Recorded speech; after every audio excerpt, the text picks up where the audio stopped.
Hello, good morning, जोहार। मैं संजय और आप देख रहे हैं न्यूज़ झारखंड। चलिए जानते हैं आज की मुख्य 25 बड़ी खबरों को। बड़ी खबर की बात करें तो पीएम मोदी ने ओमिक्रॉन XE वेरिएंट पर चेताया। सीएम से कहा कोरोना बढ़ रहा, अलर्ट रहें। प्रधानमंत्री नरेंद्र मोदी ने बुधवार को मुख्यमंत्रियों के साथ दोपहर 12 बजे वीडियो कॉन्फ्रेंसिंग के जरिए संवाद किया।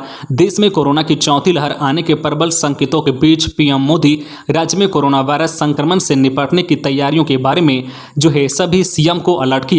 इस क्रम में ओमिक्रॉन के वेरिएंट्स के बारे में चेतावनी देते हुए कहा है कि यूरोपीय देशों की हालत देखकर हमें अभी से ही सतर्क रहना होगा। मुख्यमंत्रियों से बातचीत के क्रम में पीएम मोदी ने पहले की तरह ही कोरोना का डटकर मुकाबले करने की हिदायत दी है। कहा है कि केंद्र और राज्य साथ मिलकर कोरोना संक्रमण को तेजी से फैलने से रोकना है। टेस्ट, ट्रैक और ट्रीट की रणनीति अपनानी होगी। RT-PCR जांच बढ़ाने और जीनोम सीक्वेंसिंग कराने को कहा है। पब्लिक में पैनिक ना फैले, इसका ध्यान रखना है। इधर दिल्ली, हरियाणा, उत्तर प्रदेश, केरल, कर्नाटक, महाराष्ट्र, मिजोरम आदि राज्यों में लगातार बढ़ रहे कोरोना के नए मामलों से देश में कोरोना की चौथी लहर आने की संभावना जताई जा रही है। अगली बड़ी खबर की बात करें तो सीएम हेमंत सोरेन पर कार्रवाई लगभग तय। पीएम मोदी अमित शाह से मिले राज्यपाल रमेश बैस। झारखंड का सियासी पारा चढ़ा। झारखंड के मुख्यमंत्री हेमंत सोरेन के ऑफिस ऑफ प्रॉफिट मामले में घिरने के बाद झारखंड का सियासी पारा चढ़ गया है। राज्यपाल रमेश बैस ने इस सिलसिले में बुधवार को प्रधानमंत्री नरेंद्र मोदी और गृह मंत्री अमित शाह से नई दिल्ली में मुलाकात की। इस दौरान राज्यपाल ने झारखंड की राजनीतिक गतिविधियों से अवगत कराया। साथ ही पत्थर खदान लीज मामले में राजभवन द्वारा की गई अब तक की कार्रवाई की जानकारी दी। सूत्रों के मुताबिक राज्यपाल रमेश बैस ने प्रधानमंत्री और गृह मंत्री को बताया है कि मुख्यमंत्री हेमंत सोरेन के खिलाफ अनियमितता से संबंधित दस्तावेज उनके खिलाफ कार्रवाई करने के लिए प्राप्त हैं। इधर दिल्ली में राज्यपाल के प्रधानमंत्री और गृह मंत्री से मिलने के बाद राज्य की राजनीतिक गतिविधियां तेज हो गई है। जानकारी के मुताबिक राज्यपाल ने मुख्यमंत्री हेमंत सोरेन पर लगाए गए आरोपों और उस पर मांगे गए जवाब से प्रधानमंत्री और गृह मंत्री को अवगत कराया है। उल्लेखनीय है कि मुख्यमंत्री हेमंत सोरेन पर अवैध तरीके से खनन पट्टा लेने का आरोप है। उनके भाई विधायक बसंत सोरेन भी एक खनन कंपनी ग्रेन माइनिंग में पार्टनर है। इससे संबंधित शिकायत भाजपा नेताओं द्वारा राजभवन को सौंपे जाने के बाद जवाब मांगा था। अगली बड़ी खबर की बात करें तो बिहार, झारखंड समेत 4 राज्यों में बड़े नक्सली हमले की आशंका। IB का अलर्ट जारी। नक्सली संगठनों द्वारा 4 राज्यों में बड़े नक्सली हमले को अंजाम दिया जा सकता है। इसको लेकर अलर्ट जारी किया गया है। अलर्ट के मुताबिक अगले 2 सप्ताह के अंदर झारखंड, बिहार समेत उड़ीसा और पश्चिम बंगाल में कहीं भी नक्सलियों द्वारा बड़ी कार्रवाई हो सकती है। केंद्रीय खुफिया विभाग IB के सूत्रों के मुताबिक नक्सली हमले की आशंका को देखते हुए इससे जुड़े इनपुट्स को उन 4 राज्यों के साथ साझा किया गया है। मामले की गंभीरता को देखते हुए 4 राज्यों की पुलिस प्रशासन आगे की रणनीति बनाने में जुटी हुई है। अगली बड़ी खबर की बात तो झारखंड में 1 मई को ड्राई डे, 2 मई से बिकेगी QR कोड वाली शराब। नई उत्पाद नीति हो जाएगी लागू। झारखंड में अब नई उत्पाद नीति के अनुसार 2 मई से राज्य में शराब की बिक्री शुरू हो जाएगी। इसकी तैयारी जोर शोर से चल रही है। शराब की अवैध तस्करी रोकने व राजस्व बढ़ाने के लिए ट्रैक एंड ट्रेस पर जोर दिया जाएगा। इसके अलावा अब शराब QR कोड आधारित सुरक्षा होलोग्राम वाले शराब भी राज्य में बिकेंगे। इसका सख्ती से अनुपालन कराने को लेकर ही उत्पाद एवं मद्य निषेध विभाग के सचिव विनय कुमार चौबे ने बुधवार को राज्य के सभी सहायक आयुक्तों, उत्पाद तथा अधीक्षक उत्पाद के साथ बैठक की। बैठक में यह सहमति बनी है कि आगामी 1 मई को ड्राई डे रहेगा। उक्त तिथि को राज्य में शराब की बिक्री नहीं होगी। 30 अप्रैल की रात से ही झारखंड राज्य बेवरेजेज कॉर्पोरेशन लिमिटेड के लाइसेंसी गोदाम में नया स्टॉक आना शुरू हो जाएगा। 1 मई को दिन भर लाइसेंसी दुकानों में शराब के स्टॉक पहुंचेंगे और पुराने दुकानदार अपने बचे हुए माल को सरेंडर करेंगे। 2 मई से नई नीति के तहत दुकानें शुरू हो जाएगी। अगली बड़ी खबर की बात करें तो पीएम मोदी ने पेट्रोल डीजल के मुद्दे पर झारखंड समेत इन राज्यों को सुनाई खरी खरी, वेट कम करने की अपील की। देश में पेट्रोल डीजल की बढ़ती कीमतों को लेकर पीएम मोदी का बयान सामने आया है। बुधवार को कोरोना की स्थिति को लेकर मुख्यमंत्रियों के साथ एक बैठक के दौरान पीएम ने ईंधन की बढ़ती कीमतों का जिक्र किया। मोदी ने कहा है कि पेट्रोल डीजल की बढ़ती कीमत का बोझ कम करने के लिए केंद्र सरकार ने एक्साइज ड्यूटी में पिछले साल नवंबर में कमी की थी। राज्यों से भी आग्रह किया गया था कि वे अपने यहाँ टैक्स कम करें। कुछ राज्यों ने तो अपने यहाँ टैक्स कम कर दिया, लेकिन कुछ राज्यों ने अपने लोगों को इसका लाभ नहीं दिया। मोदी ने राज्य सरकारों पर निशाना साधते हुए कहा है कि झारखंड, पश्चिम बंगाल, तेलंगाना, आंध्र प्रदेश, केरल, तमिलनाडु ने किसी न किसी कारण से केंद्र सरकार की बातों को नहीं माना है और उन राज्यों के नागरिकों पर बोझ पड़ता रहा। मेरी प्रार्थना है कि नवंबर में जो करना था वो अब वेट कम करके आप नागरिकों को इसका लाभ पहुंचाएं। खबरों में आगे बढ़ने से पहले आपसे रिक्वेस्ट है कि अगर आप चैनल को सब्सक्राइब नहीं किए हैं तो प्लीज चैनल को सब्सक्राइब करके बेल आइकन प्रेस कर दे, जिससे आपको झारखंड की हर छोटी बड़ी खबर का अपडेट आप तक पहुंचता रहे। चलिए बढ़ते हैं खबरों की ओर। अगली बड़ी खबर की बात करो। झारखंड में बिजली संकट पर पूर्व सीएम रघुवर दास ने सीएम हेमंत सोरेन को लिखा पत्र। बोले सरकार दिखाए गंभीरता। झारखंड में बिजली संकट की समस्या के समाधान को लेकर पूर्व मुख्यमंत्री रघुवर दास ने वर्तमान मुख्यमंत्री हेमंत सोरेन को पत्र लिखा है। पत्र में श्री दास ने लिखा है कि राज्य में प्रचंड गर्मी के बीच बिजली संकट गहराता जा रहा है। गांव और शहर में लगातार पावर कट से जनता परेशान है। बच्चों की पढ़ाई प्रभावित हो रही है। बुजुर्गों और मरीजों का हाल बुरा हो गया है। उनकी सरकार में भी बिजली का संकट पैदा होता था, लेकिन पहले से की गई तैयारी और योजना के कारण इतनी अधिक लोड शेडिंग की आवश्यकता नहीं होती थी। उन्होंने श्री सोरेन से राज्यवासियों को बिजली संकट से निजात दिलाने का आग्रह किया है। छठी जेपीएससी मामले पर सुप्रीम कोर्ट में सुनवाई टली। सुप्रीम कोर्ट में छठी जेपीएससी मामले में संबंधित दायर याचिका पर बुधवार को सुनवाई टल गई। सुप्रीम कोर्ट में तकनीकी कारणों से मामले की सुनवाई नहीं हो सकी। अगली सुनवाई की तिथि अभी निर्धारित नहीं की गई है। छठी जेपीएससी का संशोधित रिजल्ट जारी करने के हाईकोर्ट के आदेश को सुप्रीम कोर्ट में चुनौती दी गई है। संशोधित रिजल्ट के बाद मेरिट लिस्ट से बाहर हुए 60 अभ्यर्थियों ने याचिका दायर की है। अगली बड़ी खबर की बात करो। आज जेल से रिहा होंगे लालू प्रसाद यादव। बहुचर्चित चारा घोटाले के डोरंडा कोषागार से अवैध निकासी मामले में सजाया फतह। आरजेडी अध्यक्ष लालू प्रसाद यादव आज 28 अप्रैल को जेल से रिहा होंगे। झारखंड हाईकोर्ट से 22 अप्रैल को उन्हें जमानत मिली थी, लेकिन जमानत आदेश बुधवार को दिन के 12 बजे निर्गत किया गया। सिविल कोर्ट मॉर्निंग शिफ्ट में होने के कारण 12 बजे तक बंद हो गया। इससे बुधवार को बेल बॉन्ड नहीं भरा जा सका। आज गुरुवार को हाईकोर्ट के आदेश के साथ सीबीआई की विशेष अदालत में बेल बॉन्ड भरा जाएगा। इसके बाद लालू प्रसाद को जेल से रिहा किया जाएगा। अगली बड़ी खबर की बात करें तो जून के पहले हफ्ते में बीएड संयुक्त प्रवेश परीक्षा 30 अप्रैल से ऑनलाइन आवेदन। झारखंड के सरकारी एवं गैर सरकारी बीएड संस्थानों में नामांकन के लिए बीएड संयुक्त प्रवेश प्रतियोगिता परीक्षा जून के पहले या दूसरे सप्ताह में होगी। झारखंड संयुक्त प्रवेश परीक्षा पार्षद ने इस परीक्षा में शामिल होने के लिए योग्य अभ्यर्थियों से 30 अप्रैल से 15 मई तक ऑनलाइन आवेदन मांगे हैं। पार्षद ने इससे लेकर सूचना जारी कर दी है। 2 वर्षीय बीएड पाठ्यक्रम में 85% सीटें झारखंड स्थित विश्वविद्यालयों से उत्तीर्ण अभ्यर्थियों के लिए आरक्षित रहेगी। बाकी बची 15% सीटें जो खुली रहेगी, जिन पर दूसरे राज्यों के विश्वविद्यालयों से उत्तीर्ण अभ्यर्थी भी नामांकन ले सकेंगे। अगली बड़ी खबर की बात करें तो खूंटी के अड़की में बैंक मित्र से 3 लाख रुपए की लूट और गोली मारकर घायल करने के मामले का खुलासा। 5 गिरफ्तार। खूंटी जिला अंतर्गत अड़की में बैंक मित्र प्रभा कुमारी से 3 लाख रुपए लूट और गोली मारकर घायल करने के मामले का पुलिस ने खुलासा किया है। पुलिस ने उक्त घटना के साथ 7 नवंबर 2021 में अड़की तमाड़ पथ पर जरंगा के पास बैंक मित्र विवेक कुमार साहू और अनुदेवी से लूट करने के मामले में 5 आरोपियों को गिरफ्तार किया है। वहीं 2 आरोपी अब भी फरार हैं। पुलिस ने गिरफ्तार आरोपियों के पास से लूट के 1,03,000 रुपए, एक बाइक, 2 फिंगरप्रिंट मशीन और 5 मोबाइल बरामद किए हैं।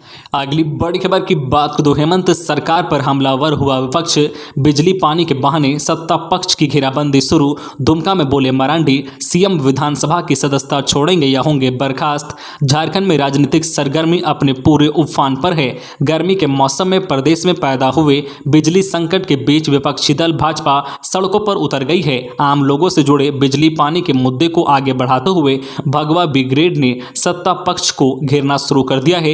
निशाने पर मुख्यमंत्री हेमंत सोरेन हैं। बुधवार को दुमका में बिजली पानी के संकट पर पार्टी की ओर से आयोजित सभा को संबोधित करते हुए बाबूलाल मरांडी ने सोरेन परिवार पर सीधा हमला बोला है। मरांडी ने कहा है कि मुख्यमंत्री हेमंत सोरेन ने असंवैधानिक तरीके से नियमों का उल्लंघन कर खुद के नाम पर खदान लीज और अपनी पत्नी के नाम पर जमीन का आवंटन किया है। ऐसी परिस्थिति में मुख्यमंत्री को अब अपनी विधानसभा की सदस्यता से त्यागपत्र तो देना ही होगा, अन्यथा वह बर्खास्त किया जाएगा। बाबूलाल ने कहा है कि राज्य में अराजक स्थिति है, विधि व्यवस्था चौपट है, बिजली पानी के लिए चौतरफा त्राहिमाम मचा है। हेमंत सरकार को इससे कोई सरोकार नहीं है। अगली बड़ी खबर की बात तो देश के टॉप डॉक्टर कर रहे हैं हेमंत सोरेन की मां रूपी सोरेन का इलाज, हालत स्थिर। झारखंड के मुख्यमंत्री हेमंत सोरेन की मां रूपी सोरेन की तबियत खराब चल रही है। बीते 20 अप्रैल को उनकी तबियत अधिक बिगड़ी, जिसके बाद आनन फानन में उन्हें रांची के निजी अस्पताल हिलव्यू में भर्ती करा गया था। बुधवार को उनकी सेहत को देखते हुए देश के टॉप गैस्ट्रो डॉक्टरों में शामिल प्रतिष्ठित डॉक्टर नागेश्वर रेड्डी से वीडियो कॉल के जरिए सेकेंड ओपिनियन लिया गया। नागेश्वर रेड्डी से ओपिनियन लेने के बाद बाद रांची के निजी अस्पताल के डॉक्टर रूपी सोरेन के इलाज में जुटे हैं। डॉक्टरों के अनुसार रूपी सोरेन को अचानक काफ़ी उल्टी हुई और ब्लड प्रेशर असंतुलित हो गया, जिसकी वजह से जो पैनक्रियाज में इन्फेक्शन की बात सामने आ रही है। इस बीमारी में ऐसे कई जो है चीज़ें होती है जिस पर लाइफलाइन ट्रीटमेंट का असर 3 से 4 हफ्तों के बाद ही देखने को मिलता है। डॉक्टरों के मुताबिक रूपी सोरेन की हालत फिलहाल गंभीर नहीं है, लेकिन उनकी उम्र को देखते हुए डॉक्टरों की टीम लगातार उन पर नजर बनाए हुए हैं। अगली बड़ी खबर की बात करें तो लोहरदगा में 150 किलो अमोनियम नाइट्रेट विस्फोटक बरामद, 2 आरोपी गिरफ्तार। बुधवार को लोहरदगा पुलिस को बड़ी सफलता मिली है। सदर थाने के पुलिस को गुप्त सूचना मिली। इस सूचना के आधार पर पुलिस की टीम ने दल बल के साथ रामपुर गांव में छापेमारी की। छापेमारी के दौरान करीब 150 किलोग्राम अमोनियम नाइट्रेट विस्फोटक बरामद हुआ है। इस दौरान पुलिस ने 2 आरोपियों को भी गिरफ्तार किया है, जिनसे पूछताछ की जा रही है। लोहरदगा पुलिस ने बताया कि एसपी आर राजकुमार को सूचना मिली कि एक घर में विस्फोटक छिपा कर रखा गया है। इस सूचना के आधार पर सदर थाने की पुलिस ने छापेमारी की और 2 आरोपियों के साथ विस्फोटक बरामद किया। अगली बड़ी खबर की बात करें तो पीएम मोदी की वीडियो कॉन्फ्रेंसिंग में स्वास्थ्य मंत्री को नहीं मिला बोलने का मौका। मंत्री बन्ना गुप्ता ने जताई नाराजगी, मीटिंग में शामिल नहीं हो सके थे सीएम।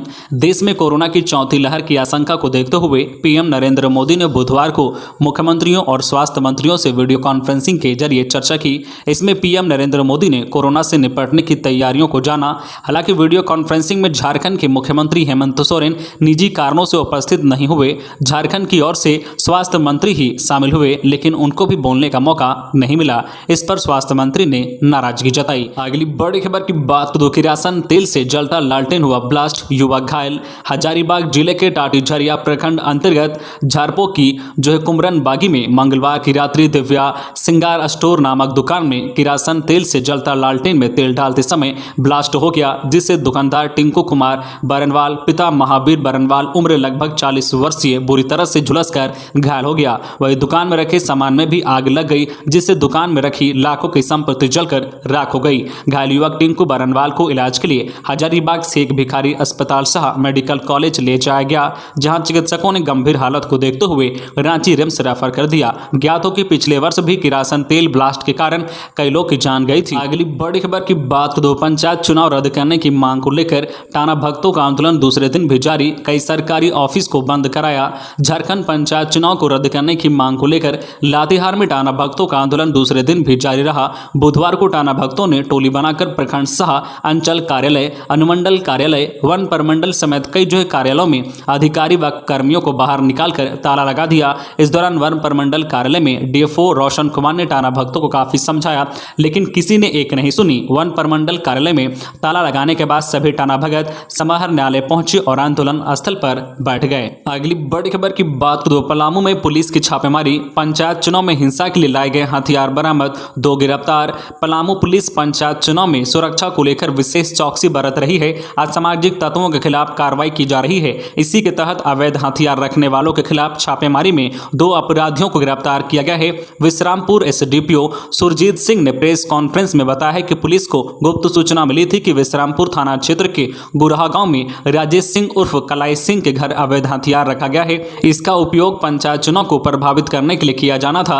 एसपी चंदन कुमार सिन्हा ने एसडीपीओ सुरजीत के नेतृत्व में छापेमारी टीम गठित किया। इसमें राजेश के घर से 12 बोर का एक अवैध देसी, एक नाली बंदूक और 3 खोखा बरामद किया गया। छापेमारी के वक्त राजेश उर्फ कलाई सिंह 40 वर्षीय और सोनू सिंह 24 वर्षीय को पुलिस ने गिरफ्तार कर लिया। अगली बड़ी खबर की बात करें तो झारखंड के 2 जिलों में 2 सड़क हादसे, गढ़वा में गाय को बचाने में ऑटो पलटा, गुमला में बाजार से लौट रहे मजदूर की मौत। झारखंड के 2 जिलों में 2 सड़क दुर्घटनाएं हुई हैं।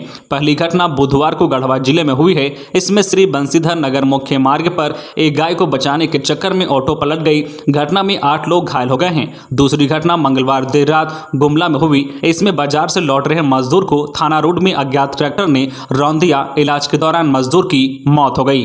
अगली बड़ी खबर की बात दो अब और बढ़ेगी महंगाई। कृषि बाजार समिति शुल्क 2% लगाने की घोषणा से व्यापारियों में आक्रोश। झारखंड सरकार द्वारा पिछले 25 मार्च को कृषि बाजार समिति शुल्क 2% लगाने की घोषणा से व्यापारियों में जो है गहमा गहमी लगातार बनी हुई है। व्यापारियों ने पिछले 20 अप्रैल से लगातार आंदोलन कर रहे हैं। उनका मानना है कि राज्य सरकार जो बाजार समिति पर 2% तक टैक्स लगाने जा रही है, इससे आम जनता की परेशानी काफी हद तक बढ़ जाएगी। एक तरफ पहले ही कोरोना कोरोना काल से जनता त्रस्त होकर निकली है। अब इस प्रकार का बाजार शुल्क लगने से उनके खाने की सामग्री पर महंगाई काफ़ी बढ़ जाएगा। अगली बड़ी खबर की बात करूं, बिजली संकट पर राहुल गांधी ने केंद्र सरकार पर किया हमला। बोले पहले भी चेताया था। देश के कई राज्यों में बिजली संकट को लेकर अब विपक्षी दलों ने केंद्र सरकार को घेरना शुरू कर दिया है। इसी कड़ी में अब कांग्रेस नेता राहुल गांधी ने भी मोदी सरकार पर जमकर हमला किया है। उन्होंने कहा है कि भारत इस समय भीषण बिजली संकट से जूझ रहा है। ज्यादातर राज्यों में तो आम लोग को 8 घंटे तक बिजली कटौती झेलनी पड़ती है। राहुल गांधी ने बिजली संकट पर केंद्र सरकार का घेराव करते हुए कहा है कि मैंने पहले ही मोदी सरकार को चेतावनी दी थी कि बिजली की कमी चरम पर होने के कारण कोयले के भंडारण की कमी देश के लिए तकलीफ का कारण बन सकती है, लेकिन सरकार ने इस मुद्दे को हल करने के बजाय मुद्दे से ही इनकार कर दिया था। राहुल ने इस मामले में एक फेसबुक पोस्ट भी शेयर की है। तो ये थी आज की झारखंड की टॉप बड़ी खबरें। इसी तरह झारखंड की हर छोटी बड़ी खबर देखने के लिए आप हमारे चैनल न्यूज झारखंड चैनल को सब्सक्राइब करके बेल आइकन प्रेस कर दीजिए, जिससे आपको झारखंड की हर छोटी बड़ी खबर का अपडेट आप तक पहुंचता रहे। तो आज के लिए बस इतना ही, हमें दीजिए इजाजत, फिर मिलते हैं नेक्स्ट न्यूज में।